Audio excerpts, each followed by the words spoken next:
What's happening, everybody? Welcome to another episode here, the Desai Guys Football Forum. I'm one of your co-hosts from the Desai, joined as always by my good friend, my good buddy, the other half of the Desai Guys, Tad Desai. And Tad, we're officially here. It is week 1. It is, we got some NFL action, like a full slate. I know we had the Thursday night game. It was great to have football back, but now it's like we got to watch our respective teams on Sunday. Anthony Richardson looked pretty good for your Colts. Fortunately, they couldn't come away with the victory. I was about to say, you know how I know the NFL season is back is I was miserable today with no good explanation. Like the kids were like, "Are you okay?" I literally had a girl ask me, she's like, "Are you okay?" And I was like, and I'm not even joking. My response was, "I don't know." Yeah, I don't, because God damn it, this team's gonna make me miserable for 17 games again. It's going to be very up and down. I think there's a lot to like with what you saw with Anthony Richardson, but I think there's a lot that, he needs to clearly improve on. So, including his knee. Yes, we'll touch on that as we sort of get to the rest of the episode. My Niners had a very convincing win in Pittsburgh. I hate you. Did you see that's been going viral all day today? By the way, we're recording on a Monday night. Hint of what we're going to talk about next. Oh yeah, there's a big topic we're going to get to. Did you see that's becoming the next NFL meme of San Francisco 49ers 199 total yards, Steelers 1? I didn't realize that was becoming a meme. I know I saw 5 people tweet that out today. Wow. I know the big one was that Patrick Peterson, I guess he kept saying pre the game itself, obviously, he kept saying that with this offense and with the way Brock Purdy plays, he could sort of telegraph some of the things that they're going to do. So I'm bound to get an interception, thing like that. And they smoked him all game. Brandon Ayuk was one of his main covers that he got the best of him. He had a career game. I know you have him rostered in a couple leagues. I have him rostered in a couple leagues. I was like, this guy is going to have a fantastic season. Started off with a really great game. Brock Purdy looked great. But yeah, we're not here to talk about my team. We're not here to talk about the Colts team. We're here to talk about fantasy football because we've talked about this in previous episodes. Now that we're in the season, we're going to fall into a little bit of a routine here. So, as we're recording, like Tad said, we're recording here on Monday night, but these will drop on Tuesday morning. So you're good to go with your waiver wire episodes here. So that's what today's about.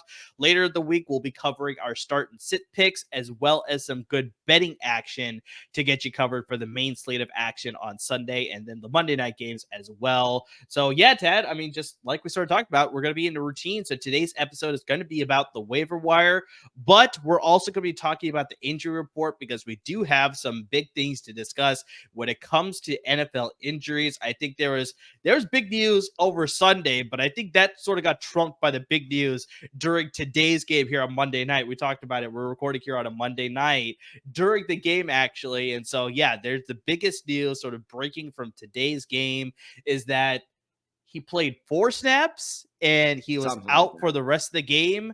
And that is, of course, the New York Jets' newly acquired quarterback, Aaron Rodgers. I think he was questionable for the early part after they took him out of the game. But yeah, very quickly after that, they decided that, you know what? Nope, he's out for the rest of the game. The Twitterverse was, brushing off their medical degrees, and they were saying it's a ruptured Achilles. So many Twitter doctors are out there. I love my friend Jimmy, shout out to Jimmy, shared one because he's a Jets fan. And of course he went to, I'm so sorry, Jimmy. I really mean that. He shared this doctor's tweet, which was hilarious. It was, okay, it could be a sprained ankle. It could be an Achilles. Or it could be an ACL. And I was like, well, which the fuck one? Way to cover your bets, covering dude. all his bases, exactly. My God. Being so diplomatic about it. Just it could be this, could be this, could be this. Who knows? But I think that's the biggest thing. We don't know. And yeah, as much as people want to analyze it, I've seen so many Twitter posts about people slowing down the video and they're highlighting that's there's a little bit of a tremor in his calf. That means it's an Achilles. And other people are I don't see it. So that means it's probably just an ankle. So it's just we don't know. As of right now, he is out for the game. He's going to have an MRI tomorrow. Obviously, as a Jets fan, people are trying to stay optimistic that it's nothing No, they're serious. not. No, they're That's not. not season. That's not season ending. I have him rostered in 2 of my fantasy leagues. So yeah, I'm That's a hoping bummer. that it's nothing season ending either. We'll see exactly how it all plays out. But just, yeah, that is the big breaking news when it comes to the injury factor when it comes to today's episode. So I mean, Tad, we kind of got to stick on this topic a little bit here. So I was watching the game, and I'm pretty sure you have the game turned on right now. So, I mean, come back from commercial. Zach Wilson. I mean, I think it's just that's sort of been the talk of the broadcast too when I was watching the game. That's just like all the first team reps have been going to Aaron Rodgers pretty much the entire offseason and leading up to this game. And so Zach Wilson looks very unprepared. But honestly, Tad, that based on what we saw last season, just based on what we saw from Zach Wilson in this offense, he's not a pickup for me, even if Aaron Rodgers does unfortunately have to miss the entire season with his injury. It's just I'm seeing a lot of dump offs as far as like screen passes. I'm seeing him hand the ball off a lot. He's not attempting to throw more than 10 yards. I didn't see one the entire broadcast I was watching. But yeah, I don't feel very good about Zach Wilson, honestly. And I'll get your take after this, but just like the rest of the Jets players as well, like I feel very negative about Garrett Wilson now. I also feel very negative about the running backs too. Like if they sort of key in on the fact that, well, Zach Wilson can't throw, so let's key on the running backs and Dalvin Cook and Breece Hall. Like, I mean, Breece Hall was able to break off a few runs in the game today, but that's also with unpreparedness for the Buffalo Bills. That's like, oh, we're prepared for Aaron Rodgers, not for the running game. Now going forward, if Aaron Rodgers were to miss the season, teams will notice that's like, okay, if we can stop the running game, we pretty much got this in the bag. So that sort of leads me to sort of be a little bit pessimistic about the performance for the rest of the skill players on the New York Jets. Jets defense has still been looking pretty good, but the problem is just the offense can't keep up with the defense. It's hard to trust this defense as well. So honestly, Tad, this Aaron Rodgers injury for me is a very big domino effect for the rest of the Jets players and the Jets defense now for fantasy purposes going forward. Like, I don't like it. It's funny you should say the Jets defense can't keep up because Jordan Whitehead just got his 3rd interception of the night. I will also chalk that up to Josh Allen being, I don't know, for some reason being too aggressive than he needs to be. Like, yeah, and that's exactly what happened. All over the place. Threw it in double coverage again, and exactly. For some reason, so it's like I don't think it's so much like, kudos to Jordan Whitehead for getting the interceptions, but yeah, I think that's more of just Josh Allen. Like, I don't know why he's playing the way he is playing right now in today's game. So no, it's weird. But yeah, so what's your take on the Jets offense going forward? How do you feel about Zach Wilson? How do you feel the rest of the skill position players? I mean, just like I said, just how do you feel about the Jets team now for fantasy purposes going forward? So I think, like you said, fantasy wise, I don't trust Zach Wilson. All that I almost said Zach Allen. Different position, different team, different everything. Exactly. Well, except for one thing. But I will say same conference too. Same conference though. At least you got that. Yeah, that's not the thing I was thinking of. But Zach Wilson, in my opinion, has looked better on the field. But exactly like what you said is, does he look better as a fantasy option? I'm right there with you now. I think he looks a little bit more put together than last year, but the short screens, the short passes are just not going to produce the numbers to be fantasy relevant. I don't even see him as a low-end QB2. You should only pick him up if you're absolutely desperate for a quarterback. And considering this is really the only big quarterback injury of the week so far, there's so many other better players to pick up there. As for the rest of the offense, I agree with you. I think Tyler Conklin, his stock just dropped a ton. Not that it was that high to begin with. Alan Lazard, Mecole Hardman, all of those guys, I think their stock took a massive tumble today. But I'm actually against you when you said, I think the word you used was hugely negative against Garrett Wilson. I'm actually still a believer in Garrett Wilson. Now, I think his stock has definitely moved down, and I'm going to say the same thing about Breece Hall, because you look at what Garrett Wilson did with the carousel of quarterbacks they had last year: 150 targets, 83 catches, 1,100 yards, now only 4 touchdowns. So that's concerned, but he still produced a fairly sizable fantasy season with Zach Wilson as his quarterback, with Mike White as his quarterback. So I think that Garrett Wilson is good enough to overcome this difficulty. Now, he, in my rankings, he has dropped from a wide receiver 1 to wide receiver 2, but in my opinion, he is absolutely still a starting worthy wide receiver just because he is that good. And I know I can already tell you, I'm calling this right now. This is what ESPN's going to start doing because as a recording, again, he could blow up in the last 5 minutes. But they're going to look at him and be like, look, he only had 3 or 4 catches for however many yards. Like he's, with Aaron Rodgers out, he's ineffective. You got to remember, he is going against arguably the best cornerback in the NFL right now, in Tre'Davious White. He is not always going to have that matchup. So I think that there's still a very solid chance that he remains fantasy relevant along with Breece Hall. And maybe I'm just way buying in this hype, but Breece Hall looks damn good. Garrett Wilson just got a touchdown, by the way. I think that was Garrett Wilson. Hold on. Yep. Garrett Wilson just got a touchdown. How about that? So my point being exactly that is like, even with Zach Wilson in there, I think that he can still produce to a level where he is a consistent starter. Breece Hall, I'm with you. That's where I start getting a little worried because then I think a lot of teams now are going to start stacking the box against New York. I'm a little concerned about Breece Hall, but I still think it's worth playing him as a running back. And this is exactly what I meant before is like he went from running back 2 to like a flex option now. But like the difference doesn't really make, the difference is non-existent, meaning like you're starting him no matter what. It doesn't really matter where you do it. So I think those 2 guys are the only fantasy people that I still trust within this offense without Aaron Rodgers. An interesting conversation, though, Amir. Depending on what the injury is, and it's not a very fair question, but I'm still going to pose it anyway because I'm an asshole. If Aaron Rodgers comes back this season, do you trust him now? That's an interesting question because, depending on how severe the injury is, obviously we're going to find out about it tomorrow when he has the MRI.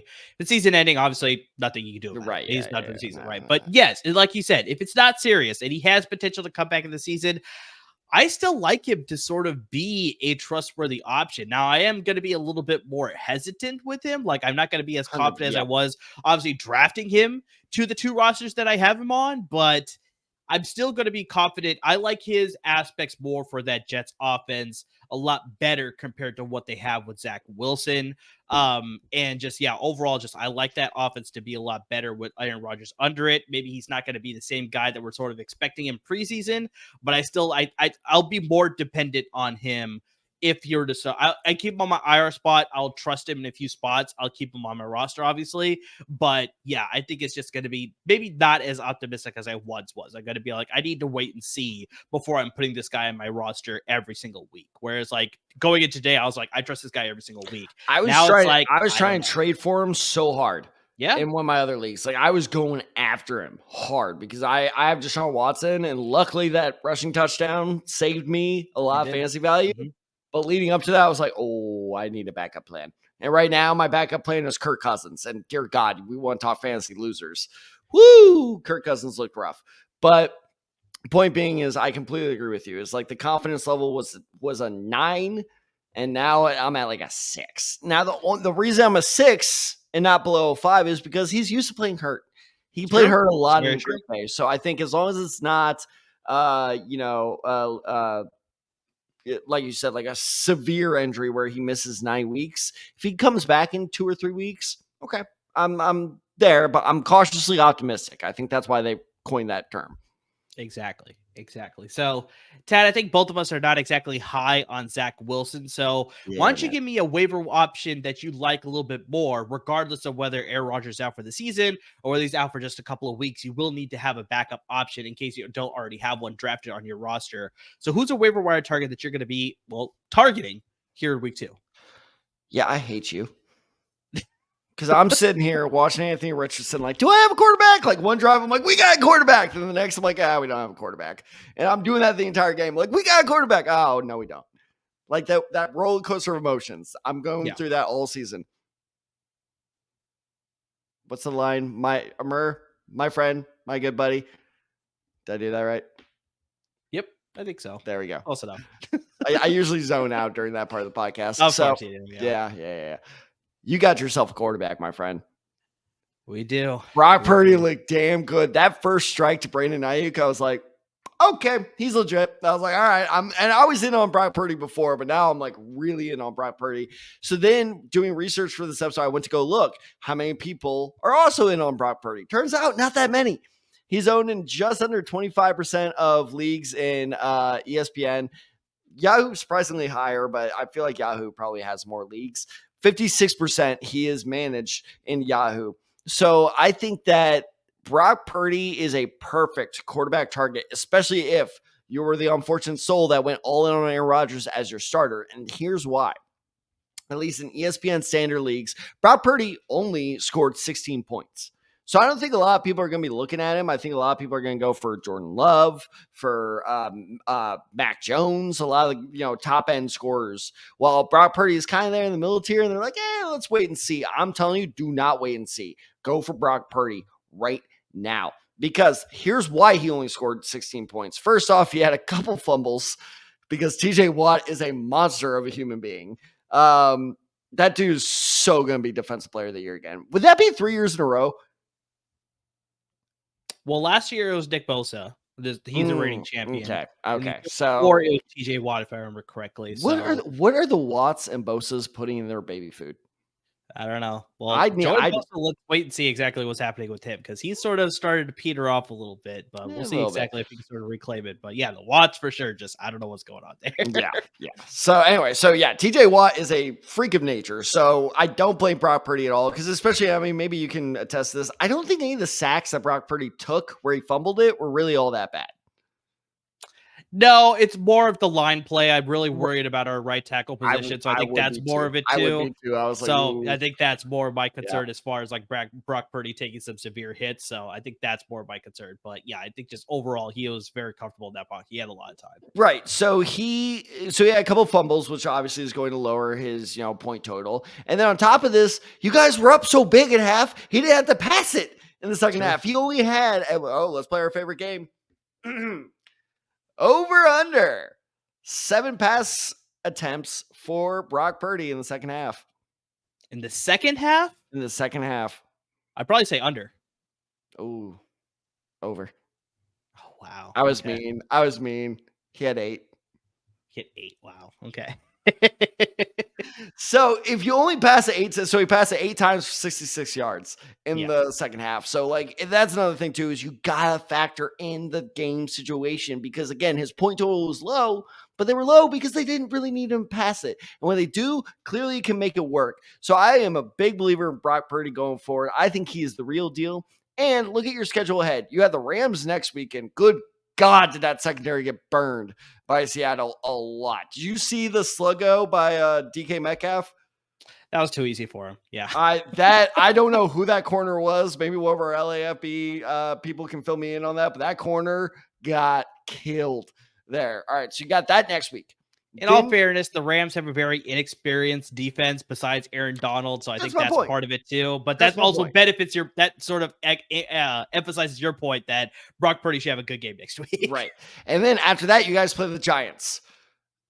For some reason, I watched the entirety of the game last night. I can't believe you watched the entirety. I don't know why. I was doing work, and I kind of looked up. Okay, if you got it on the background, I'll give you that. That's just like, no, I wasn't. No, God, no. When you come back, I'll probably see it happen. But just like, even our good friend on the Slack channel, Kerry Krogard, he is a Giants fan. He was even like, F this. I'm not going to finish watching this game. No, are you kidding me? I had a friend who was like, Kevontae Turpin scored, and he texted us that at like 11 a.m. because it was just like the next day he texted us because he was just like, oh yeah, I stopped watching that game. I'm like, yeah, you're a sane person, unlike me. So yeah, you guys are probably gonna own the Giants, and then after that, the Cardinals. Enough said. Yeah. So if you take Brock Purdy, even if you don't have Aaron Rodgers on your roster, he is still like a borderline startable quarterback for the next 3 weeks there. And if he keeps moving forward like that, momentum is one of my favorite weapons in sports. So if he builds up a hot streak, really look out for Brock Purdy. I'm telling you now, if you need a quarterback, because it's time to jump on him. Everyone in my league, turn off your phones, iPhones, wherever you listen to us on. There's a good chance I try to drop Kirk Cousins for Brock Purdy. Yeah, I won't blame you. But I will also say, as we're sort of giving our picks here, talking about analysis for some of these guys, it's only 1 week. So, I mean, it's not, you shouldn't Boo, overreact. You shouldn't boo, underreact to overreaction, anything goes. overreaction. Brock So Purdy's yeah. better than Joe Montana. How about that? Okay, wow, that's a little extreme. Let's sort of take a little bit of a chill pill on that one there. But yeah, I did very much like him. He just looks so much more comfortable in the pocket, very Yeah, much to what that's a we saw great word. last season. It just continuing over into this season. So, and then yeah, like you said, he's got a favorable matchup the next 3 weeks, especially. So, yeah, if Aaron Rodgers' injury is not significant and he's only going to be out for a couple weeks, Perfect Brock Purdy's Band-Aid. like the perfect guy to Perfect pick up. Band-Aid. He is the perfect guy to pick up for that little bit of a spurt there until Aaron Rodgers is healthy and ready to go. So yeah, great addition I there. can go for a bottle of squirt. Um, so now I'm going to bring up the other injury that unfortunately got trumped because of the Aaron Rodgers news here. Is that this is the reason I was a little bit negative on this guy because I wasn't sure whether he was going to last the entire season. Now, I didn't think he'd be gone the first game of the season and he'd be out for the rest of the season, but I was a little bit just like, I'd rather have somebody else deal with him. And so, yeah, unfortunately, of the Baltimore Ravens, running back J.K. Dobbins has suffered a torn Achilles. He has suffered the torn Achilles, and it was unfortunate because he scored a touchdown the first He half. was doing so good. He had He an was doing amazing so leaping. good. He had a leaping touchdown into the end zone. You're like, all right, this is the guy that we saw in his rookie year, the guy out of Ohio State. We're like, this is the guy. He's finally going to stay healthy. And then unfortunately, in the second half, he just had a bad twist of the ankle. He got tackled, unfortunately, the wrong way, and he ruptured his Achilles. It was confirmed literally, I think, within the next 15 minutes or whatever that, yeah, it's pretty much a ruptured Achilles. He's done for the entire season. He's done. Yeah, Gus Edwards and Justice Hill stepped up in his place. Justice Hill scored twice for the Ravens on offense. He had both times in their end zone. But on the flip side, Gus Edwards was piling up the yardage before that. Melvin Gordon was just recently elevated for the practice squad, so he is now a member of the active roster. So they got that 3-man backfield there. But honestly, it's going to be a little bit hard to see who's going to lead the backfield in touches. I'm leaning more towards Gus Edwards because he was getting more of the yards off of the carries. Because the carries are split right down the middle. They both had 8 over the course of the entire game between himself and Justice Hill, Gus Edwards and Justice Hill. Hill was able to get more of the goal line touches, so that's where it's like, okay, he can sort of vulture some touchdowns for you. But if Edwards is getting more of the yardage, there's still more potential for him to get higher fantasy points in my eyes. And then, yeah, Melvin Gordon, I really have no idea what sort of shape he's in right now, whether we're going to see like some sort of classic vintage Melvin Gordon or like just, an aging just running back that's just not going to look as good. Maybe sprinkle him in, just give a breather to the other 2 running backs. Maybe that's his purpose. I really have no idea. So I'm leaning more towards Justice Hill and Gus Edwards as far as your main options to pick up. If you're, I think you misspoke. You're leaning more towards Gus Edwards than Justice Hill.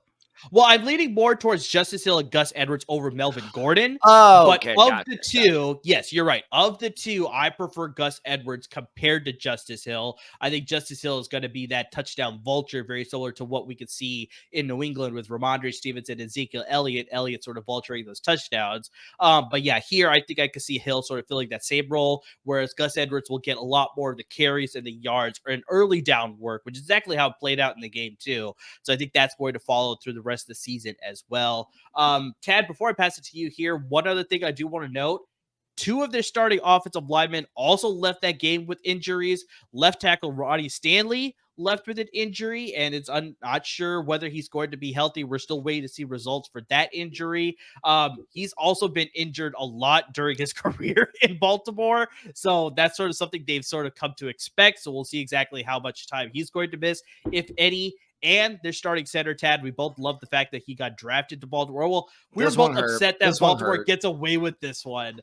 But the fact that he landed there, just a great offensive lineman for them. Their center, Tyler Linderbaum, also left the game with an injury. So, yeah, still waiting for results as far as both of those, how severe those injuries are. Because, yeah, if one of them or both of them are gone, that's going to affect the running game as well, Tad. So that sort of worries me a little bit, depending on how things will shake up for, regardless of whether Dobbins was healthy or not. Missing 2 of your starting offensive linemen, that's just a recipe for just a bad running game. So just Tad, how do you feel about the Baltimore running situation now that Dobbins is out for the entire season? And clearly you must have rostered him in a couple of leagues because you are shaking your head I did. quite vigorously for all of our podcast No, listeners out there. Tad is not a happy camper right now. No, and here's the worst part. So I had Brandon Ayuk on my bench. By the way, thank you, buddy. Good call by you, because I was like, I have literally a bunch of leagues and he was on my bench too, because I was like, I'm not going to start him over Jalen Waddle. I was like, he's going to go off. I think the benching week 1 was a good call, and then of course I was like, damn it. But then but that'll happen, every week. Hindsight's 2020 with fantasy football. And this is a great running joke, but I texted you after his first touchdown was, Brandon Ayuk is good, you dick. Exactly. And so I was happy with that. I was like, I got myself a sleeper. And then J.K. Dobbins, like you said, was going off. I'm like, I got myself 2 sleepers. And then J.K. Dobbins went down. And I was like, oh, I just lost myself a sleeper. And I agree with all your analysis in terms of the Ravens running back situation. I don't really trust Justice Hill, because fact check me on this, but I think he only had 8 yards on the day. Close. He had 9 yards. So 9 yards. 8 carries for 9 yards. I'm so sorry, Justice Hill. I think the key thing is just he got the carries in the red zone when they were obviously ready to score. So that's how he got his 2 touchdowns. You need to ask yourself, was that an emergency plan, or is that their plan moving forward? That's true. And I always go exactly like what you said. I always go with the running back who gets more volume. And sure, in terms of volume of splitting the carries, you're right, it's fairly equal. But in terms of who is more productive, that's usually the guy who wins out in the long term. As for Melvin Gordon, I feel like that's an experiment they're going to try for like a week or two. It's not going to go that well, and they're just like, he's going to be an afterthought. I could be totally wrong there. I said the exact same thing about him in Denver, but Denver was what, 3 years ago, 2 years ago? I think it was 2 years ago. Yeah, and Denver let him walk for a reason. So I'm not that worried about Melvin Gordon. But like you said, with all their offensive linemen going down, with this whole running back by committee approach, I don't like any of them, to be totally honest. I think if you need a replacement, this is a guy, and I swear to God, if this screws me in my main league, I'm going to kill someone. Hopefully my friends do not listen to this until Thursday. I am going hard after Joshua Kelly. And I'll tell you why. Is I was shocked because I kept seeing this guy get the ball on NFL Red Zone. I was like, God, Austin Eckler put on a lot of weight. And then I was like, oh, that's not Austin Eckler. I'm like, is Eckler hurt? Is he benched? Is he holding out again? I was like, what's going on here? So Eckler had 6. So Tad, really quick, sorry, I didn't mean to jump in here, but just you're asking questions like, sort of hypothetically to yourself here, just like, is Eckler hurt? So actually, there's a no, you're gonna have me. sorry. All right. That was my last note. All right. So anyway, Joshua Kelly ended the game with 16 carries, and at first, I'm not gonna lie, I was shocked by that. I was like, 16 carries for Joshua Kelly. I'm like, man, are the Chargers like kind of bitter towards Eckler? They just like, fine, you want to get paid, you don't get the ball. And I was like, wow, that's very petty for a franchise. But then I remembered who their new offensive coordinator is. It's Kellen Moore. And this is exactly what Kellen Moore did, because it's not like Eckler had a bad day either. Yeah, pretty productive. A lot of great runs. Yeah. And so I was just like, oh, why didn't I see this coming? Because this is exactly what he did in Dallas. He made Ezekiel Elliott and Tony Pollard. I am so happy I'm finally over that hump. Into both fantasy viable running back options. I think that's exactly what he's doing in Los Angeles now, where Joshua Kelly is now going to be basically Tony Pollard, where, as long as Austin Eckler is healthy, he will always be the better option, but Kelly's not going to be a bad option either. And so I really do believe that, his floor from now on is a, flex option going forward. So like I'm telling you, this could end. I am a big believer in Kelly being the fantasy pickup of the year. And on top of all this, just as I was forming these thoughts on my drive home from work, I get home, I sit down, I get an alert, because I was not watching the Chargers at all, that apparently Austin Eckler, see, this is why I told you, Austin Eckler has an ankle injury, and we're not even sure if he's going to be able to practice this week. So I could see Kelly, especially for next week, blowing up. So you get a week 2 superstar right there, and I do mean that, superstar right there. And on top of that, then for the rest of the season, he still pays off, unlike what we were kind of talking about with some other players. So I love Joshua Kelly. He's absolutely my top target going into Wednesday. Yeah, it's crazy, Dad, because we were talking all offseason long about how Kellen Moore is just going to get the most out of Justin Herbert. He's going to do wonders for his passing offense. they had more rushing yards than passing yards against Miami. They had 234 rushing yards. Currently, I know it's only 1 week, but they are leading the league in rushing yards as well. They had 3 rushing touchdowns. So, I mean, exactly like you said, like Kellen Moore just did great wonders for the entire offense in Dallas. So it was not just Dak Prescott and CeeDee Lamb. It was also the running game with Tony Pollard and Ezekiel Elliott as well. So now with a combination of Austin Eckler and Joshua Kelly, yeah, I think it's very viable that you could trust both running backs in your fantasy roster now. Like Austin Eckler is definitely your RB1, but like you said, Joshua Kelly and your flex option is not too ridiculous to think about now, especially after what we saw in week 1. We'll hope this trend continues because once again, just like I said earlier, it is 1 week. We'll see how this all plays out going out the rest of the season as well. But yeah, if it's very much the same as week 1 and that continues the trend all season long, yeah, Joshua Kelly, a fantastic find for sure on your waiver wire for sure there. So, Tad, really quick, we're not going to get to all of our waiver wire picks. We'll sort of get to that a little bit later. Obviously, we're going to plug that a little bit later. Make sure you check out our article. But just who is one more guy that you want to talk about on the waiver wire as far as like pick this guy up because he is going to be a great addition for your roster? This is interesting because I never heard of this man. Well, I shouldn't say never. I barely heard of this man because I remember this was one of the moments where I was like, thank God we didn't do day 3 of the NFL draft.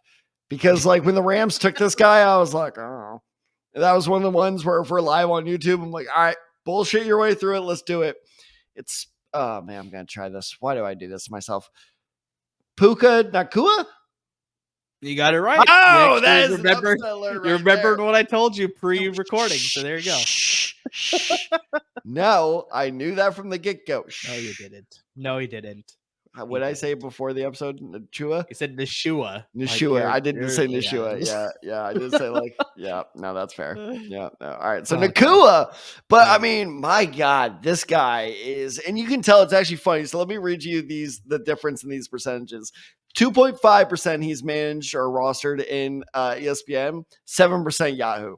Yeah. So like Yahoo guys definitely was like, he has that potential and good for him. Cause I thought he was just going to get buried on the depth chart. I said it, I believe on last week's episode where I was all in on Van Jefferson. Woo! That is not looking great, but I will say this. I am a huge believer in this guy. And you know why, Emer? One word, my favorite word when it comes to fantasy receivers. What is it? He got probably majority of the targets. So he is the volume factor. Okay. This is redemption for you. Over under 12 targets for Nacua. Over. Fuck. Now I don't know because he had 10 receptions in the game. So I was like, it's pretty clear he probably had more than 10 targets. That motherfucker had 15 targets. There you go. That's crazy. And I love this. And I'm sure I am absolutely stealing this from ESPN, but their lead line with him when you do research on him is those are Cooper Kupp numbers right there. Yeah. 15 targets. Cooper-esque. Yeah. And most of them were across the middle of the field as well. I really think this dude is a replacement for Cooper Kupp. And here's the deal is, worst case scenario, kind of what we were talking with Brock Purdy. Okay, Cooper Kupp comes back after 3 weeks on the IR now that week 1 is done. Okay, worst case, Nacua is now the number 2 receiver over Van Jefferson because Van Jefferson apparently fucking sucks. But best case scenario is all of a sudden Cooper Kupp starts playing a different type of role, so he's not getting beat up so much. And then Nacua is their go-to guy. So either way, I think he is a risk worth taking. Will he be my number 1 waiver wire target? Probably not. But I think he is a name that is so small and an offense that a lot of casual fans don't trust quite yet that there's a very good shot if you're a little later on in the waiver order and you need a receiver, you actually have, I think that's one of those ones you put in the Hail Mary claim for, but you really could land. That's the one where you wake up on Wednesday morning, you're like, really? I got him. Okay. And I think that is why you should absolutely go for him because I think his target share, especially over the next 3 weeks, is going to remain that consistent and he is going to keep killing it for the Rams. I think tread with caution with Puka Nacua. So I brought him up before in the offseason. That's like, if the potential is there, I'm just not sure whether he's going to realize it early in the season. Well, clearly I was wrong because he just totally broke out in week 1 against the Seattle Seahawks. But that's the big thing because who did you say the San Francisco 49ers are playing next week? The Rams. So I'm not saying that Puka Nacua is not going to be their leading receiver against San Francisco, but just the defense between Seattle and San Francisco, especially if San Francisco plays the way they did against Pittsburgh, Nacua is not going to replicate those numbers. But that's why I said tread with caution, because I still like him long term. I think he is there, like, depending on what happens to Cooper Kupp, exactly like you said, if he's out for just a little bit of time, he's on the IR. If he takes him a little bit longer to come back, he's still going to be, your main guy. But the supplemental piece, I think now they sort of figured that out with Puka Nacua, and then they got Tutu Atwell sort of being that deep option as well, because he had a great game against Seattle as well.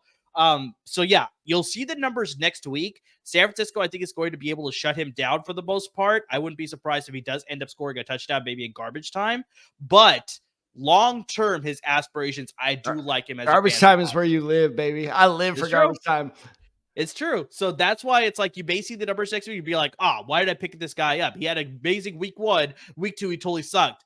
Wait for that week 2 to pass. He'll get a lot better as the season goes along. Because just like you said, with Cooper Kupp out, I think they're going to lean a lot more on this guy because he has a very similar make and play style to Cooper Kupp. So it makes a ton of sense as to why Matthew Stafford started to look his way clearly 15 times during that game against Seattle. So yeah, just like I said, if you're listening to this episode and you decide to go for Puka Nacua and he has a bad game next week, just understand we warned you first, but keep him long term. Keep him long.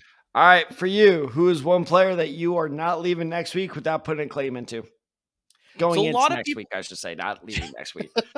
So a lot of people, they don't worry about the defense. They just pick up a defense off the waiver wire. They just sort of stream defenses every single week. So I'm going to go with the defensive pick here to help you anchor your defense when you need one, sort of depending on who you have there. So Ted, Thursday night, we saw the Kansas City Chiefs and the Detroit Lions. The Detroit Lions were able to pull off the upset. Why were they able to pull off an upset? Partly, you can say no Travis Kelce, no Chris Jones, Kansas City Chiefs, or they weren't the same team, they weren't full squad, whatever it is. I think you need to lead more towards that. Even if the Chiefs were full squad, that Lions defense came to play. Like, I mean, we had the Brian Branch pick 6. I know it went off of Kadarius Toney's fingers, but still, just the fact that throughout the game, they were able to lock up a lot of these Kansas City receivers. They were getting good pressure on Mahomes, too. They were getting him out of the pocket. They didn't get any sacks on him, but they're still getting good pressure to force him to make some sort of errant throws, some bad decisions, which led to overall, like, for Patrick Mahomes standards, a bad game for Patrick Mahomes. So, I mean, just Detroit is sort of coming in. They're feisty. They really have high aspirations this year. They're playing at home this coming week. They're playing the Seattle Seahawks, who had a bit of a dud against Los Angeles Rams. I'm not that high on Seattle, so it's like what we saw for Geno Smith, that's what I expected to see from Geno Smith all season long. So if he does that against Detroit, I can expect Detroit to force maybe some sacks this time. Aiden Hutchinson, I think, can come home. I think they can force some turnovers as well. That guy's so yeah, insane. I really like the Detroit Lions defense this week against the Seattle Seahawks. They're only rostered in 2.2% of ESPN leagues, Tad, and 6% of Yahoo leagues. So they are widely available. Go pick them up if you're streaming defenses, because I think they're going to have a good week here in week 2. I'm all down for Restore the Roar, baby. Bring it on. So is your dad, too. So is your dad. He was a very happy man last Thursday. Exactly. So, like I sort of talked about before, we didn't get to all of our waiver wire picks. There's also a handful of injuries that we didn't get to as well, but we got you covered because we're doing articles as well as episodes. So make sure you're tuning into the LEFB Network website. I've got a sneaky good tight end for you guys that is going to be good for throughout the season. It's true. But you only know who it is if you read our article. Exactly. So yeah, make sure you're tuning into the LEFB Network website. We have all of our waiver wire picks, as well as some of those extra injury news to be worried about potentially as the season progresses here. But yeah, make sure wherever you listen to your podcast, make sure you subscribe. So make sure you subscribe, whether you're listening on Apple Podcasts, Google Podcasts, Spotify. You can listen right on the LEFB Network website as well. Hit that subscribe button. Always be up to date with our podcast. If you're watching us on YouTube, we appreciate you. Make sure you hit that subscribe button on our YouTube channel as well, so you're always up to date with our videos. And of course, make sure you're supporting our parent network at LAFB Network. They got you covered with a lot of great content when it comes to the Rams and the Chargers. But fortunately, the Rams were able to come away with a win, but the Chargers lost a nail biter at the end to the Miami Dolphins. So they got you covered with a lot of post-game analysis, how they feel about what's going to be happening in week 2 for their respective teams. And of course, they got you covered on the college football level as well with the UCLA Bruins and the USC Trojans. So, I mean, yeah, make sure you're tuning in for all their great content when it comes to those 4 respective teams. And guys, we say this every single podcast episode. Even though we're following your routine, nothing changes for the fact that we are here to help you win your fantasy league. So make sure, people, you see the ticker down below. Make sure you interact with us on social media, whether you need. God, you nailed that again. My God. Whether you need waiver wire help, whether you need start sit help, whether you need betting help as we get further along, maybe you need some trade advice, especially with the Aaron Rodgers news. Maybe you want to trade for a quarterback. Well, hey, Tad's a great, trade negotiator. He could figure out a good trade for you or evaluate a trade that you're considering. If you think I'm not going to take advantage of this Aaron Rodgers situation, you are mistaken, my friend. Exactly.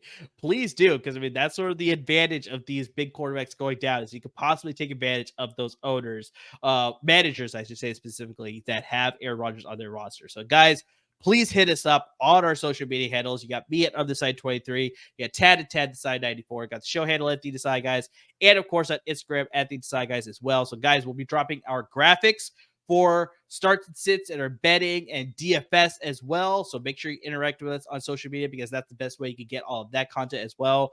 But to everybody who's listening, who's watching, who's reading the articles, who's interacting with us on social media, just anything and everything that you're doing to support our podcast, we really can't thank you enough.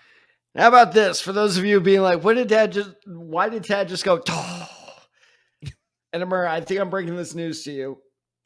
Tyler Bass just hit like a 52-yard field goal that doinked into the field goal. We're going into overtime. Oh, he made the field goal. He made it. Okay. So it doinked in. Got it. Okay. That's why, unfortunately, I'm only up by 2 against the person who has Stephon Diggs on the roster. Interesting. So, yeah. What is this? We have a special guest. Actually, never mind. Okay, all right, there we go. I thought that was another Chauncey Talese. No. Okay. That was nothing planned, but we had our good friend Alfred Rose stop in. For those of you, Alfred Rose stopped in. But anyway, so that was it. But how about this? Like Amara said, our socials are right below. Share your best fantasy bad beats. I would love to hear them. I need to share a misery, because chances are I'm about to lose my game. And I was up by 22 points going into tonight. And all he had was Stephon Diggs. That's a bad beat. That's a Scott Van Pelt level bad beat. So it's also like all those people that were ahead by 40 or whatever. All they had to do was go against the Dallas defense, and they absolutely came back. No, exactly. And you're just there. That's just damn it. We've talked about this before on the podcast, Tad. Fantasy football is a third how you draft, a third how you play the waiver wire and the trade deadline as well. Trade, just making trades, and a third of it is unfortunately luck. So I'm looking on the bright side. My chances of getting Joshua Kelly just went up significantly higher. So there you go. So as always, everyone, thank you so much for listening. Thank you so much for watching. Apparently Al Rowe is part of that. And please, as always, everyone, stay safe and keep tuning in, because we got a lot more fantasy football and betting football headed your way. Thanks for watching, everybody, and listening.